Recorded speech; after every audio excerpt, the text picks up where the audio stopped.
Dear students, आज हम 18 electron rule का यूज कर मेटल कार्बोनाइल की स्टेबिलिटी को एक्सप्लेन करने जा रहे हैं। इफेक्टिव एटॉमिक नंबर का यूज कर भी हम मेटल कार्बोनाइल की स्टेबिलिटी को एक्सप्लेन कर सकते हैं। इसके अकॉर्डिंग अगर मेटल कार्बोनाइल में मेटल के अराउंड 18 वैलेंस इलेक्ट्रॉन प्रेजेंट होंगे तो उस केस में मेटल कार्बोनाइल क्या होगा? स्टेबल होगा, अदरवाइज वो क्या होगा? अनस्टेबल होगा। अब हम number of valence electron count कैसे करेंगे इन metal carbonyl? Number of n-1 d electrons plus number of ns electron plus 2 into number of carbonyl in metal carbonyl. तो मेटल के अराउंड कितने कार्बोनाइल प्रेजेंट है उसको हमें किससे मल्टीप्लाई करना है? 2 से। अब हम चेक करते हैं ये कॉम्प्लेक्स स्टेबल है या नहीं है। तो यहां पर आप सबसे पहले मैग्नीज का कॉन्फ़िगरेशन लिखें। मैग्नीज का एटॉमिक नंबर है 25, तो इसका कॉन्फ़िगरेशन क्या होगा? Argon 18 3d5 4s2। तो इसके पास कितने n-1 d इलेक्ट्रॉन है? 5। ns इलेक्ट्रॉन कितने हैं? 2। कितने कार्बोनाइल है? 5। काउंट कर रहे हैं तो कितने इलेक्ट्रॉन आ रहे हैं? 17 इलेक्ट्रॉन आ रहे हैं। इसका मीनिंग यहाँ पर 18 इलेक्ट्रॉन नहीं है, तो ये क्या होगा? अनस्टेबल होगा। जो मेटल कार्बोनाइल अनस्टेबल होते हैं या तो वो इलेक्ट्रॉन का गेन कर अपने अराउंड 18 इलेक्ट्रॉन कलेक्ट करते हैं या फिर वो डाइमर की फॉर्मेशन करते हैं। तो जो MnCO5 है ये इलेक्ट्रॉन का गेन कर ऑक्सीडाइजिंग एजेंट का काम कर सकता है। दूसरा, ये डाइमर की फॉर्मेशन कर सकता है।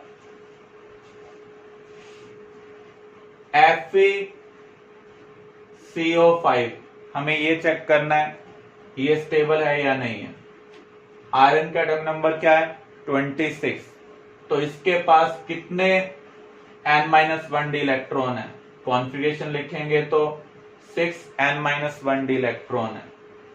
ns इलेक्ट्रॉन कितने हैं? 2। मेटल कार्बोनाइल कितने हैं? मेटल कार्बोनाइल में जो कार्बोनाइल है वो कितने हैं? 5। तो यहां पर हम इसको काउंट कर रहे हैं तो आपको क्या मिल रहा है? 18। तो इसका मीनिंग ये स्टेबल है। क्लियर? अब हम टॉपिक कवर करने जा रहे हैं स्ट्रक्चर ऑफ मेटल कार्बोनाइल।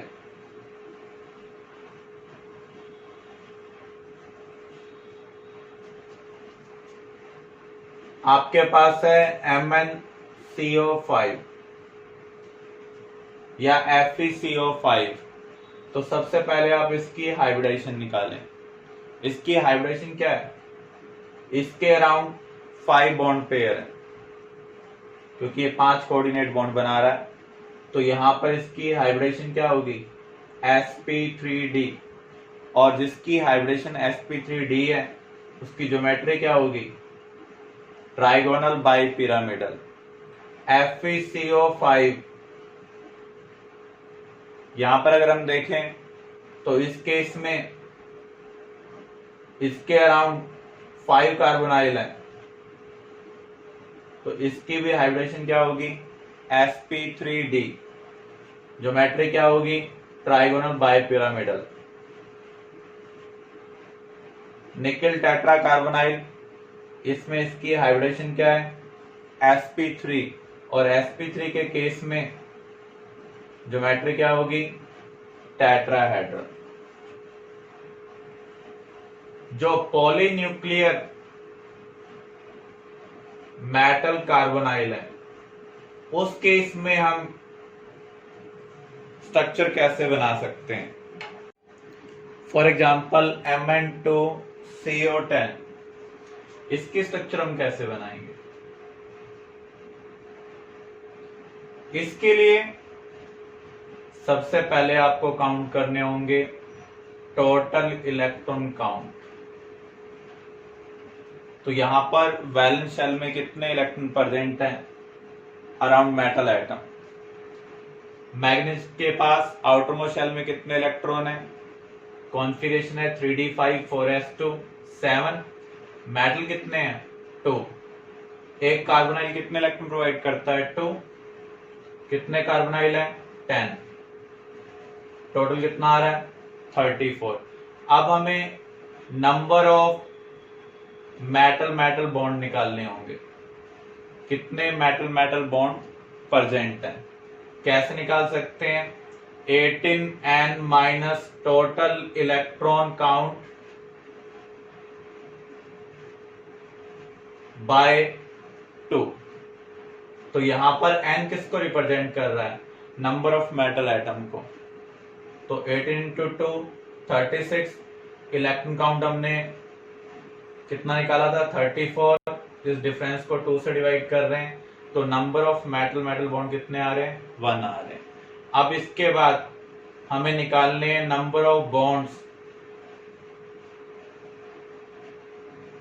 पर मेटल। तो इसको हम कैसे निकाल सकते हैं, 18 into total electron count by n। n यहां पर क्या है, नंबर ऑफ मेटल एटम। तो 18 माइनस टोटल इलेक्ट्रॉन काउंट कितना था 34 बाय 2। तो यहां पर एक मेटल दूसरे मेटल के साथ कितने बॉन्ड बना रहा है, एक बॉन्ड बना रहा है। ये number of bonds per metal with other metal है।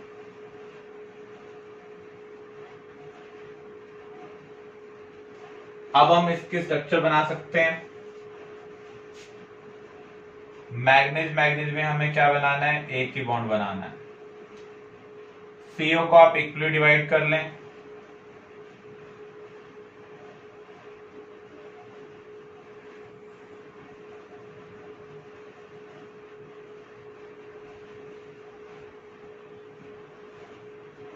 वैसे पैटर्न क्या बनेगा, ऑक्टाहेड्रल पैटर्न बनेगा, क्योंकि अब मैग्नीज कितने बॉन्ड बना रहा है 6 बॉन्ड बना रहा है। तो इस मैग्नीज के राउंड भी ऑक्टाहेड्रल पैटर्न बनेगा, इस मैग्नीज के राउंड भी क्या बनेगा ऑक्टाहेड्रल पैटर्न। इस तरीके से हम जो पॉलीन्यूक्लियर मेटल कार्बोनाइल हैं उनके स्ट्रक्चर बना सकते हैं। अब हम बनाते हैं ऑक्टा कार्बोनाइल डाइकोबाल्ट। तो यहां पर टोटल इलेक्ट्रॉन काउंट क्या होगा, टोटल इलेक्ट्रॉन काउंट कोबाल्ट का एटॉमिक नंबर कितना है 27। तो यहां पर इसका कॉन्फ़िगरेशन क्या होगा, आर्गन 18 3d7 4s2। तो इसका मीनिंग इसके आउटरमोस्ट शेल में कितने इलेक्ट्रॉन है 9। हम n-1 d इलेक्ट्रॉन को भी कंसिडर कर रहे हैं और ns इलेक्ट्रॉन को भी कंसिडर कर रहे हैं। एक कार्बोनाइल 2 इलेक्ट्रॉन प्रोवाइड करता है, कार्बोनाइल कितने 8। तो यहां पर टोटल इलेक्ट्रॉन कितने हो चुके हैं 34। अब इसके बाद आपको निकालने number of metal metal bond. कैसे निकाल सकते हैं, 18n minus total electron count by 2। तो यहां पर मेटल कितने हैं 2 हैं, इलेक्ट्रॉन काउंट हमने कितने निकाले हैं 34। इस डिफरेंस को 2 से डिवाइड कर दें, आपको क्या मिल रहा है 1। अब हमें निकालना है number of bonds of a metal with other metal. ये हम कैसे निकाल सकते हैं, 18 minus total electron count by n। n यहां पर किसको रिप्रेजेंट कर रहा है, नंबर ऑफ मेटल एटम्स को। तो 18 माइनस 34 बाय 2। तो यहां पर हम क्या देख रहे हैं, कितना आ रहा है 1। अब हम इसके स्ट्रक्चर बनाते हैं। कोबाल्ट कोबाल्ट में एक ही बॉन्ड प्रेजेंट होगा, अब CO को इक्वली डिवाइड कर लें।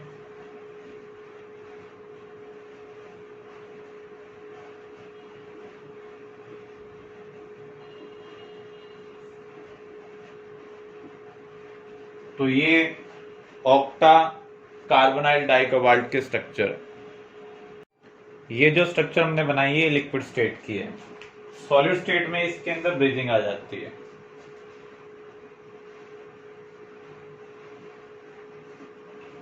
अब देखिए कोबाल्ट के अराउंड टोटल 18 इलेक्ट्रॉन होने चाहिए। अब अगर आप सिंगल ब्रिज बनाएंगे तो उस केस में 18 इलेक्ट्रॉन सेटिस्फाई नहीं होंगे।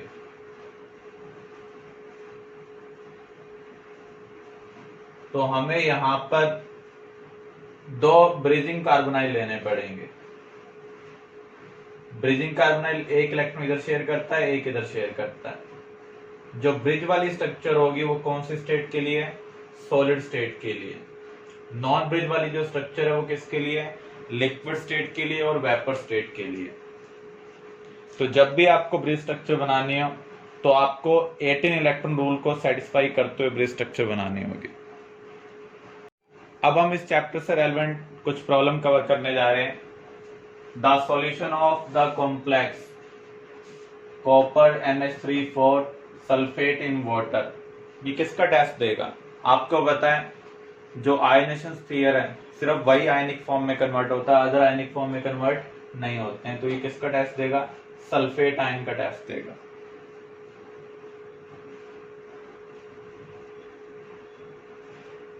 Given the correct increasing order of electrical conductivity of aqueous solution of following complex entities, जो जितने ज्यादा आयंस प्रोवाइड करेगा उसकी उतनी ज्यादा कंडक्टेंस होगी, क्योंकि आपने पढ़ा था कंडक्टेंस 2 फैक्टर के ऊपर डिपेंड करती है, एक तो नंबर ऑफ आयंस के ऊपर और दूसरा स्पीड ऑफ आयंस के ऊपर। तो यहाँ पर जब आप इसे वाटर में डालेंगे तो 5 आयंस मिल रहे हैं, यहाँ पर 4 आयन, 3 क्लोराइड और एक ब्रैकेट पार्ट, यहाँ पर कितने मिल रहे हैं? 2, और यहाँ पर 3 आयंस मिल रहे हैं। तो सबसे ज्यादा आयन आपको किस केस में मिल रहे हैं? फर्स्ट केस में, उससे कम सेकंड में, उससे कम फोर्थ में, और सबसे कम आयंस किस में मिल रहे हैं? थर्ड में। यही कंडक्शन का ऑर्डर होगा।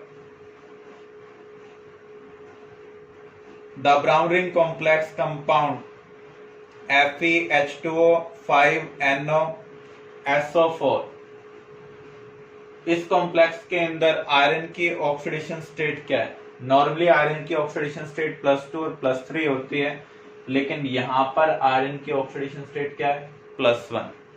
एक्चुअल में जब आयरन का +2 वाला कॉम्प्लेक्स NO के साथ कंबाइन हो रहा है तो उस केस में NO ऑक्सीडाइज हो रहा है NO पॉजिटिव में, और Fe2 पॉजिटिव कन्वर्ट हो रहा है Fe1 पॉजिटिव में।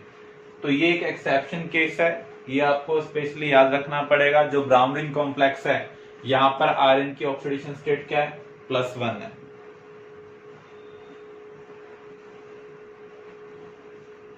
आपको एक कॉम्प्लेक्स दिया हुआ है, उसकी स्ट्रक्चर दी हुई है। इस स्ट्रक्चर का यूज करते हुए हमें बताना है ये कौन से टाइप की आइसोमर्जम शो कर सकता है, ज्योमेट्रिकल, ऑप्टिकल, लिंकेज, या फिर कोई भी नहीं। अगर हम स्ट्रक्चर को ध्यान से देखें, यहाँ पर बाइडेंटेट लाइगेंड लगा हुआ है, और कौन से टाइप का है? सिमेट्रिकल बाइडेंटेट है।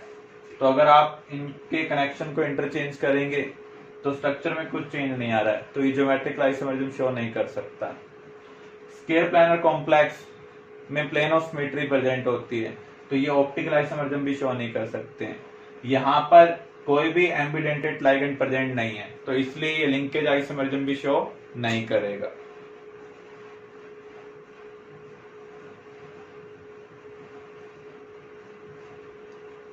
Consider the following complex CONH3 carbonate bar chlorate ion दिया हुआ है, पर क्लोरेट आयन ClO4 नेगेटिव। इसका हमें coordination number, oxidation number, number of D electron and number of unpair D electron निकालने। कोबाल्ट के केस में अमोनिया क्या होता है? स्ट्रॉन्ग लाइगेंड होता है। अब यहां पर हम कोबाल्ट की ऑक्सीडेशन स्टेट निकालते हैं। कार्बोनेट के पास होता है -2, परक्लोरेट के पास क्या है -1, तो -3 को कंपनसेट करने के लिए यहां पर क्या होना चाहिए +3। अमोनिया मोनोडेंटेट लाइगेंड है, कार्बोनेट ये बाइडेंटेट है लेकिन ये मोनोडेंटेट की तरह भी एक्ट कर सकता है। तो यहां पर टोटल ये कितने कोऑर्डिनेट बॉन्ड बना रहा है 6, तो इसका कोऑर्डिनेशन नंबर क्या होगा 6 होगा। ऑक्सीडेशन नंबर क्या आ रहा है +3। नंबर ऑफ डी इलेक्ट्रॉन निकालने, कोबाल्ट का कॉन्फ़िगरेशन क्या है 3d7 4s2। +3 ऑक्सीडेशन स्टेट में क्या होगा, आपको दोनों 4s इलेक्ट्रॉन निकालने होंगे, एक डी इलेक्ट्रॉन निकालना होगा। तो इसका मीनिंग अब 3d6 रह जाएगा। तो नंबर ऑफ डी इलेक्ट्रॉन कितने हैं 6। अब आपको नंबर ऑफ अनपेयर्ड इलेक्ट्रॉन निकालने हैं। स्ट्रॉन्ग लाइगेंड के केस में इलेक्ट्रॉन की पेयरिंग होगी, तो यहाँ पर 6 डी इलेक्ट्रॉन है, पेयर करेंगे तो कोई भी अनपेयर्ड इलेक्ट्रॉन नहीं बच रहा है, इसलिए आपका आंसर क्या होगा 6 3 6 0।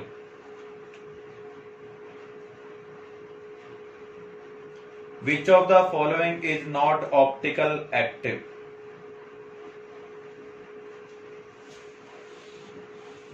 ऑप्टिकल इनएक्टिव होने के लिए प्लेन ऑफ सिमेट्री प्रेजेंट होनी चाहिए। इसमें एक ऐसा स्टीरियोआइसोमर पॉसिबल है जिसमें प्लेन ऑफ सिमेट्री प्रेजेंट नहीं होगी, तो इसका मीनिंग यहां पर ऑप्टिकल एक्टिविटी की पॉसिबिलिटी है। सिमिलर वे में यहां पर भी एक ऐसा स्टीरियोआइसोमर बन सकता है जहां पर प्लेन ऑफ सिमेट्री प्रेजेंट नहीं होगी, तो वो क्या होगा ऑप्टिकल एक्टिव होगा। सिस और ट्रांस में से ट्रांस के केस में क्या प्रेजेंट होती है प्लेन ऑफ सिमेट्री प्रेजेंट होती है, इसलिए ट्रांस वाला क्या होगा ऑप्टिकल इनएक्टिव होगा। अगर हम इस केस को देखें या इस केस को देखें, अगर आप इस पैटर्न को कंसिडर करें तो यहां पर प्लेन ऑफ सिमेट्री प्रेजेंट है, तो ये वाला स्टीरियोआइसोमर तो ऑप्टिकल इनएक्टिव है। लेकिन अगर आप इसके दूसरे पैटर्न को कंसिडर करें जिसमें एक EN एक बॉन्ड हॉरिजॉन्टल में दूसरा वर्टिकल में, ऐसे ही दूसरे EN का भी एक बॉन्ड हॉरिजॉन्टल में और दूसरा वर्टिकल में, तो यहां पर हम इसको इक्वली डिवाइड नहीं कर सकते हैं। आप ये कह सकते हैं ये फैन के 3 ब्लेड हैं, तीनों इक्वेटोरियल होते हैं, हमने फैन के एक ब्लेड को इस तरीके से मोड़ा, ये वाला तो इक्वेटोरियल ही रहा और जो दूसरा पोर्शन है वो वर्टिकल अप चला गया। ऐसे ही दूसरे ब्लेड को हमने ट्विस्ट किया है कि एक तो इक्वेटोरियल में रह जाए एक एज, दूसरा वर्टिकली डाउन चला जाए, तो उसको आप कैसे भी इक्वली डिवाइड नहीं कर सकते हैं। तो यहाँ पर ना तो प्लेन ऑफ सिमेट्री है ना ही सेंटर ऑफ सिमेट्री, तो ये क्या होगा ऑप्टिकल एक्टिव होगा। सिमिलर वे में यहाँ पर हम ऑक्सैलेट को ले सकते हैं। क्लियर?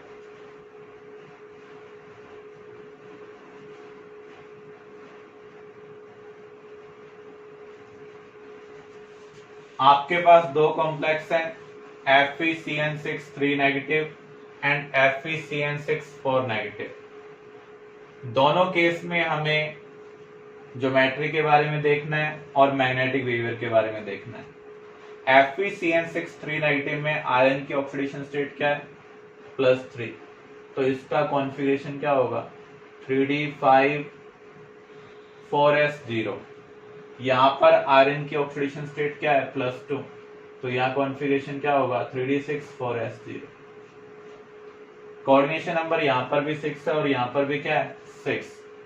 Cn कैसा लाइगेंड है स्ट्रॉन्ग लाइगेंड है, तो हमें इलेक्ट्रॉन की पेयरिंग करनी होगी, तो 5 इलेक्ट्रॉन को जब हम पेयर करेंगे तो एक इलेक्ट्रॉन अनपेयर्ड होगा। यहाँ पर 6 इलेक्ट्रॉन है, अगर आप पेयर करेंगे तो कोई भी इलेक्ट्रॉन अनपेयर्ड नहीं होगा। इसका मीनिंग ये पैरामैग्नेटिक है और ये क्या है डायमैग्नेटिक। जब कोऑर्डिनेशन नंबर 6 होता है तो ज्योमेट्री क्या होती है ऑक्ट्राहेड्रल। तो यहाँ पर हम ये कह सकते हैं ये दोनों सेम स्ट्रक्चर रख रहे हैं लेकिन मैग्नेटिक बिहेवियर क्या है डिफरेंट है।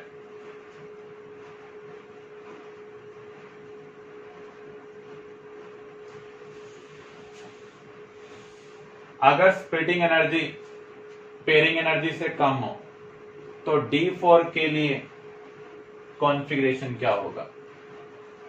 देखो ऑक्टेडल में नीचे क्या आता है T2G, ऊपर क्या आता है EG। तो यहां पर 3 ऑर्बिटल का सेट है और यहां पर 2 ऑर्बिटल का सेट है। तो यहां पर पहले हम इलेक्ट्रॉन को 1-1 फिल करेंगे, फिर अब हमें देखना है जो 4th इलेक्ट्रॉन है उसको शिफ्ट करना है या फिर पेयर करना है। कौन सी एनर्जी कम है? ऑक्टेडल कॉम्प्लेक्स में जो स्प्लिटिंग एनर्जी है वो पेयरिंग एनर्जी से कम दी हुई है। इसका मीनिंग स्प्लिट करना आसान है इन कंपैरिजन टू पेयर। तो इसका कॉन्फ़िगरेशन क्या बनेगा? T2G3 EG1। तो बी ऑप्शन आपका आंसर होगा।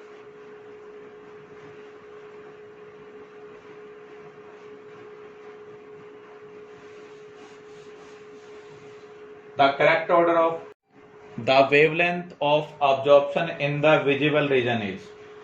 आपने पढ़ा था जब भी किसी भी कॉम्प्लेक्स के ऊपर लाइट इंसिडेंट होती है तो कुछ पार्ट को वो ऑब्जॉर्ब करता है।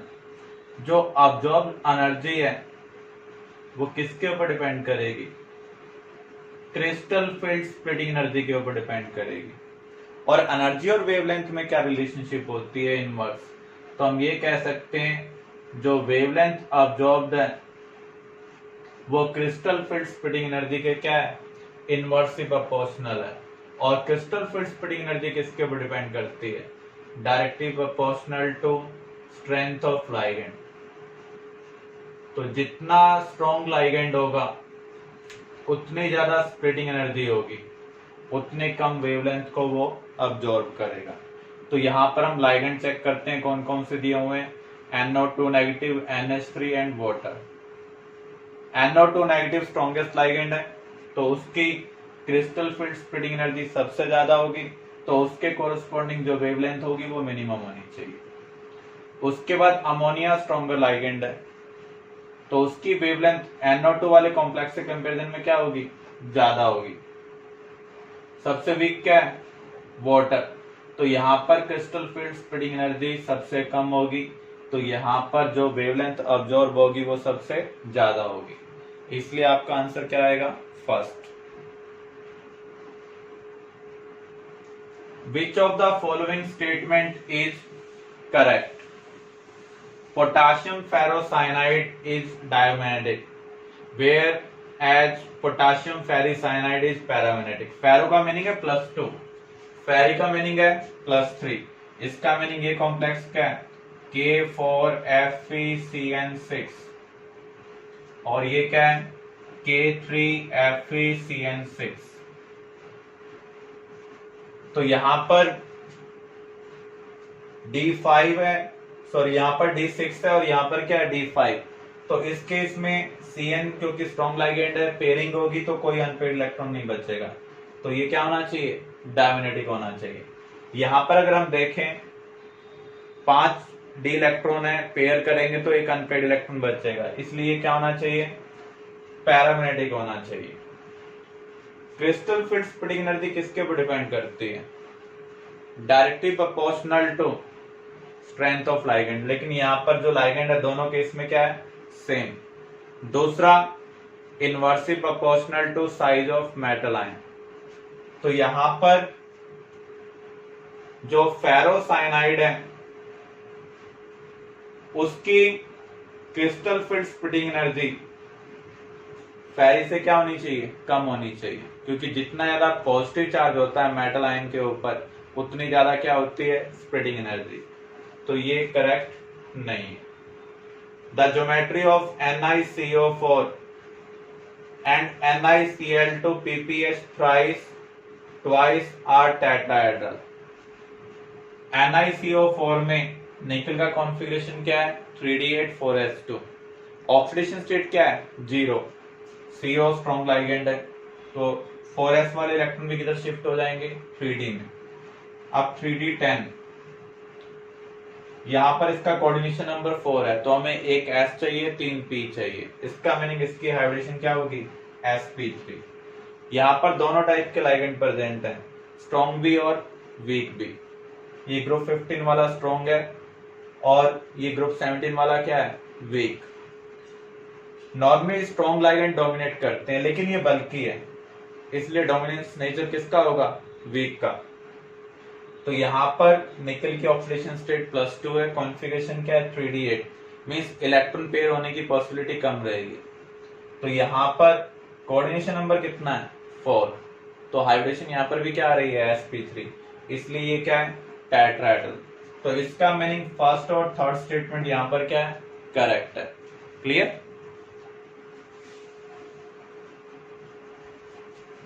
All the following complex show decrease in their weight when placed in magnetic balance. Then the group of complex having tetrahedral geometry is. यहां पर डिक्रीज इन वेट का मीनिंग क्या है, मैग्नेटिक बैलेंस उसको ऊपर की ओर धकेल रहा है, इसका मीनिंग मैग्नेट उसे स्लाइटली रिपेल कर रहा है। कौन से सब्सटेंस को मैग्नेट स्लाइटली रिपेल करता है, डायमैग्नेटिक को। तो इसका मीनिंग यहाँ पर हमें टेट्राहेड्रल ज्योमेट्री वाला डायमैग्नेटिक कॉम्प्लेक्स देखना है। NiCO4 निकेल का कॉन्फ़िगरेशन अभी हमने कवर किया, 3d8 4s2, CO strong ligand है, फोर्सफुली पेयर कर देगा, अब 3d10 4s0 हो जाएगा। तो यहाँ पर हाइब्रिडेशन क्या आ रही है sp3, sp3 का मीनिंग क्या होगा टेट्राहेड्रल, और यहाँ पर कोई भी अनपेड इलेक्ट्रॉन नहीं है, तो ये डायमैग्नेटिक है, तो ये आपका आंसर हो सकता है। Cu पॉजिटिव Ag पॉजिटिव, इनका कॉन्फ़िगरेशन सिमिलर है, जैसे हम कॉपर के लिए लिखते हैं 3d10 4s1, सिमिलर वे में सिल्वर के लिए हम लिखेंगे d10s1। तो यहाँ पर सिल्वर की ऑक्सीडेशन स्टेट +1 है, तो यहाँ पर d10 होगा। तो यहाँ पर आप देख सकते हैं कोऑर्डिनेशन नंबर क्या है 4, तो यहाँ पर हाइब्रिडेशन क्या होगी sp3, इसका मीनिंग ये टेट्राहेड्रल कॉम्प्लेक्स है। d10 में कोई भी अनपेड इलेक्ट्रॉन नहीं है, तो ये क्या होगा डायमैग्नेटिक। यहाँ पर अगर हम देखें Zn+2 है, जिंक का कॉन्फ़िगरेशन क्या होता है 3d10 4s2, जिंक का +2 में क्या होगा 3d10, तो यहाँ पर कोऑर्डिनेशन नंबर 4 है, तो ज्योमेट्री यहाँ भी क्या होनी चाहिए sp3 होनी चाहिए। अब आप यहाँ पर देखें जिंक के पास कोई भी अनपेड इलेक्ट्रॉन नहीं है, इसलिए ये भी क्या होगा डायमैग्नेटिक, तो ये भी आपका आंसर हो सकता है, ये भी आपका आंसर है और ये भी क्या है आपका आंसर। अब हम ये चेक करते हैं, प्लैटिनम +2 वाले कॉम्प्लेक्स क्या होते हैं स्केयर प्लानर होते हैं, जबकि हमें क्या चाहिए टेट्राहेड्रल। जो रोडियम वाला कॉम्प्लेक्स है इसकी भी जो हाइब्रिडाइजेशन है वो क्या आती है dsp2, इसका मीनिंग ये भी क्या है स्केयर प्लानर है। तो आपका आंसर क्या होगा, फर्स्ट सेकंड थर्ड किस ऑप्शन में इंक्लूड है, सेकंड ऑप्शन में इंक्लूड है, तो ये आपका आंसर होगा। On treatment of nickel complex with concentrated HCl, two compounds 1 and 2 having the same formula are obtained. One can be converted into 2 by boiling with dilute HCl. A solution of 1 react with oxalic acid to form NiNH3 twice oxalate, whereas 2 does not react. Point out the correct statement from the following.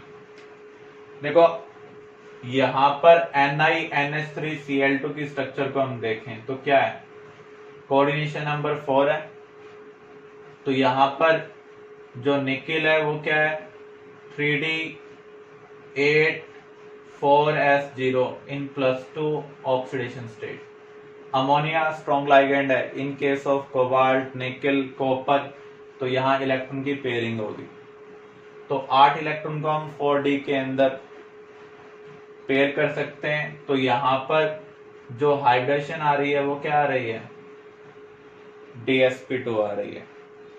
dsp2 में यहां पर combination क्या दिया हुआ है Ma2B2, तो यहां पर दो टाइप के कॉम्प्लेक्स बन सकते हैं, एक सिस और एक ट्रांस। तो ये तो है सिस वाला केस, और दूसरा क्या है, trans.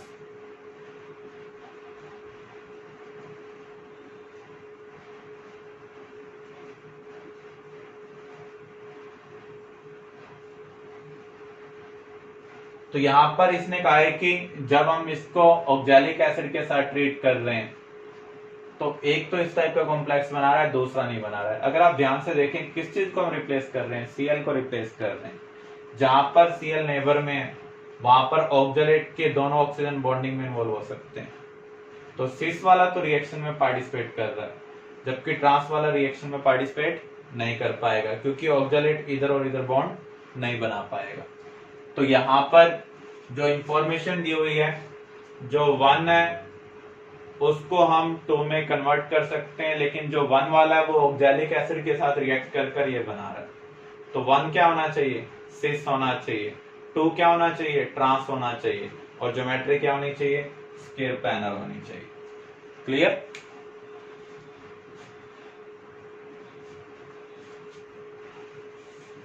The total number of isomers of given complex। तो यहां पर हमें ऑक्टाहेड्रल कॉम्प्लेक्स दिया हुआ है। कौन सा दिया हुआ है, ऑक्टाहेड्रल कॉम्प्लेक्स, क्योंकि कोऑर्डिनेशन नंबर यहां क्या है, 6 है। बाहर हमें नाइट्रेट आयन दिया हुआ है। अब देखिए यहां पर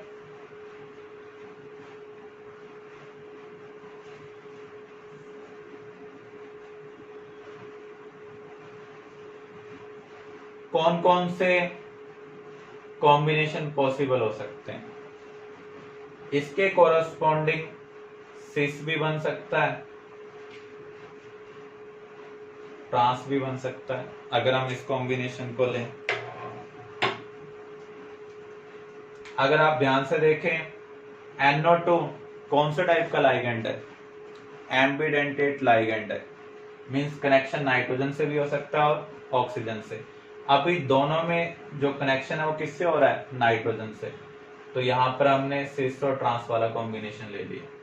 अब दूसरी पॉसिबिलिटी हम ये ले लेते हैं, CONH3 4 टाइम्स, एक NO2 है और दूसरा क्या है, ONO।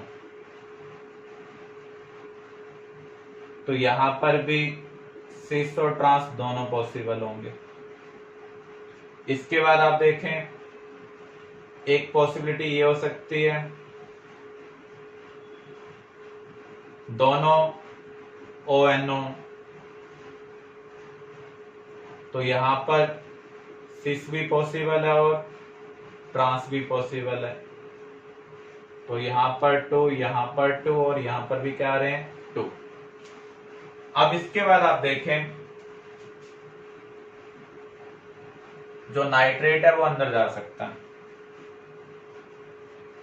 अगर नाइट्रेट NO2 की जगह आएगा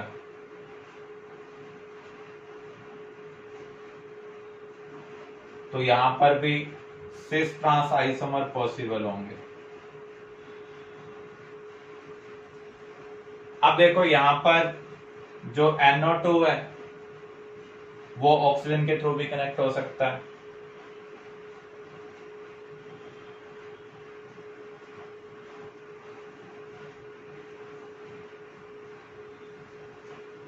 तो यहां पर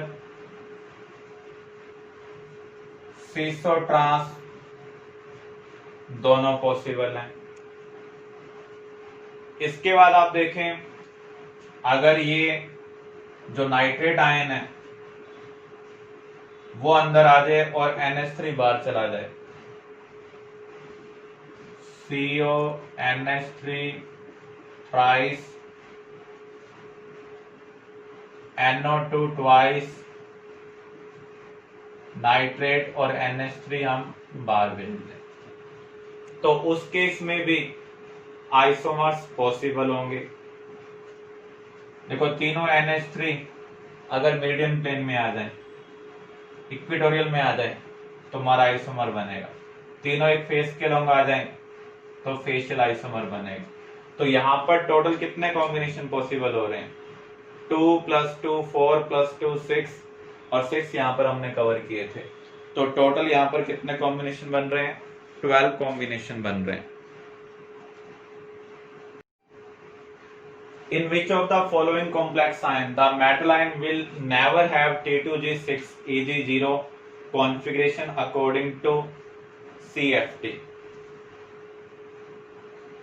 देखो यहाँ पर ये स्ट्रॉन्ग लाइगेंड है और Fe की ऑक्सीडेशन स्टेट क्या है? +2। तो यहाँ पर D6 है। स्ट्रॉन्ग लाइगेंड क्या करेंगे? पेयर करेंगे। इसका मीनिंग यहाँ पर जो स्प्लिटिंग एनर्जी होगी वो पेयरिंग एनर्जी से ज्यादा होगी। तो जब स्प्लिटिंग एनर्जी पेयरिंग एनर्जी से ज्यादा होती है तो उस केस में कॉन्फ़िगरेशन क्या बनेगा? T2G6Eg0।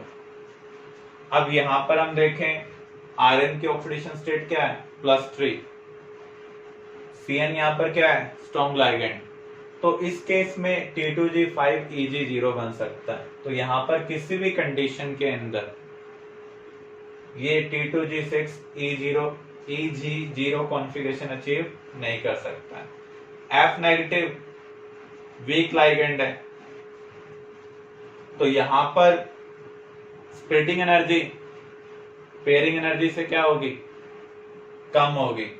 तो यहां पर जो कॉन्फ़िगरेशन बनेगा वो क्या बनेगा?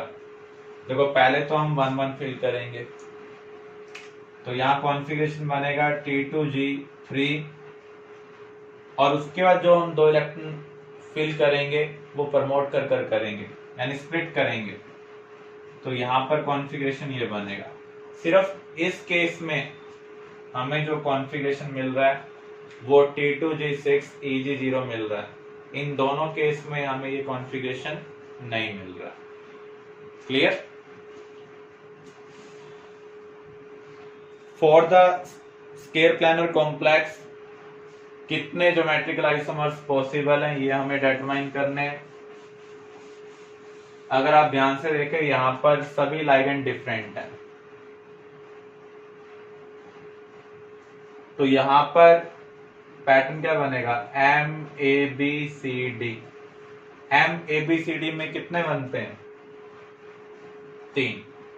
लेकिन अगर आप ध्यान से देखें ये एम्बिडेंटेड लाइगेंड है, अभी NO2 है तो दूसरा इसका पैटर्न क्या पॉसिबल हो सकता है? ONO। तो इस कॉम्बिनेशन में भी कितने बनेंगे? 3 बनेंगे। तो टोटल कितने बन रहे हैं? 6 कॉम्बिनेशन बन रहे हैं। Next question, maximum bond length between carbon oxygen bond in given metal carbonyl. आपने मेटल कार्बोनाइल के रिगार्डिंग स्टडी की है। कार्बन जो है वो अपना फुली फिल्ड ऑर्बिटल मेटल के वैकेंट ऑर्बिटल के साथ एक्सियल ओवरलैप में पार्टिसिपेट करता है। इसका मीनिंग ये सिग्मा बॉन्ड बना रहा है। जो मेटल है वो अपना फुली फिल्ड ऑर्बिटल इसके वैकेंट ऑर्बिटल को प्रोवाइड करता है बाय साइडवे ओवरलैपिंग और क्या बनाता है? Pi bond. तो जितने ज्यादा इलेक्ट्रॉन मेटल कार्बोनाइल को प्रोवाइड करेगा यहां पर जो ट्रिपल बॉन्ड का करैक्टर है वो कम हो जाएगा क्योंकि जब कार्बन को इलेक्ट्रॉन कहीं से मिलेंगे तो ये अपने ट्रिपल बॉन्ड वाले इलेक्ट्रॉन किधर शिफ्ट करेगा? ऑक्सीजन की तरफ शिफ्ट करेगा। मींस ट्रिपल बॉन्ड करैक्टर क्या होगा? कम होगा। अगर ट्रिपल बॉन्ड करैक्टर कम होगा तो बॉन्ड लेंथ क्या होगी? इंक्रीज होगी। तो यहां पर मेटल के पास जितना ज्यादा नेगेटिव चार्ज आएगा उतना ज्यादा कार्बन ऑक्सीजन बॉन्ड लेंथ होगी क्योंकि उतना बढ़िया मेटल डोनर का काम करेगा। यहाँ मेटल के पास 1 नेगेटिव आ रहा है, यहाँ 0, यहाँ मेटल के पास 2 नेगेटिव, यहाँ मेटल के पास 1 पॉजिटिव। तो ये सबसे बढ़िया डोनर है। तो इसलिए सेकंड केस में सबसे ज्यादा कार्बन ऑक्सीजन बॉन्ड लेंथ होगी। यहां पर हमें 3 स्ट्रक्चर दी हुई हैं। इन स्ट्रक्चर का कंपैरिजन कर हमें डिसाइड करना है कौन सी स्टेटमेंट करेक्ट है और इनकरेक्ट है। तो यहां पर हमें रॉन्ग स्टेटमेंट आइडेंटिफाई करनी है। अगर हम कंपैरिजन करें तो यहाँ पर एक NH3 इक्विटोरियल में और दूसरा एक्सियल में। यहाँ पर दोनों NH3 कहां पर है? इक्विटोरियल में। इसका मीनिंग ये दोनों क्या हो सकते हैं? ज्योमेट्रिकल आइसोमर हो सकते हैं। आप देख सकते हैं यहाँ ब्रोमीन ब्रोमीन में एंगल क्या है? 90 और यहाँ पर क्या है? 180। तो ये कौन से आइसोमर्स हैं? ज्योमेट्रिकल आइसोमर्स हैं। तो 1 and 2 आर ज्योमेट्रिकल आइसोमर्स। तो ये स्टेटमेंट तो है करेक्ट। अब हमें देखना है सेकंड और थर्ड। अगर आप इसकी मिरर इमेज बनाएं तो क्या ये बन रही है? जबकि एनेंशियोमर क्या होते हैं? एक दूसरे की मिरर इमेज होते हैं, लेकिन ये एक दूसरे की मिरर इमेज नहीं है। तो सेकंड स्टेटमेंट यहाँ पर क्या है? इनकरेक्ट है। अब हम थर्ड ऑप्शन को चेक करते हैं। First and third are enantiomers pairs. अगर आप इसकी मिरर इमेज बनाएंगे, जो राइट में दिख रहा है वो लेफ्ट में चला जाएगा। तो यहाँ पर आप देख रहे हैं फर्स्ट और थर्ड एक दूसरे की क्या है? Mirror image. तो ये क्या होंगे? एनेंशियोमर पेयर्स होंगे। Second and third are geometrical isomers. तो यहाँ पर अगर आप कंपैरिजन करते हैं, दोनों NH3 इक्विटोरियल में, जबकि यहाँ पर एक NH3 इक्विटोरियल में और दूसरा एक्सियल में। तो इसका मीनिंग ये कौन से आइसोमर्स हैं? ज्योमेट्रिकल आइसोमर्स हैं। तो यहाँ पर सेकंड स्टेटमेंट क्या है? इनकरेक्ट है।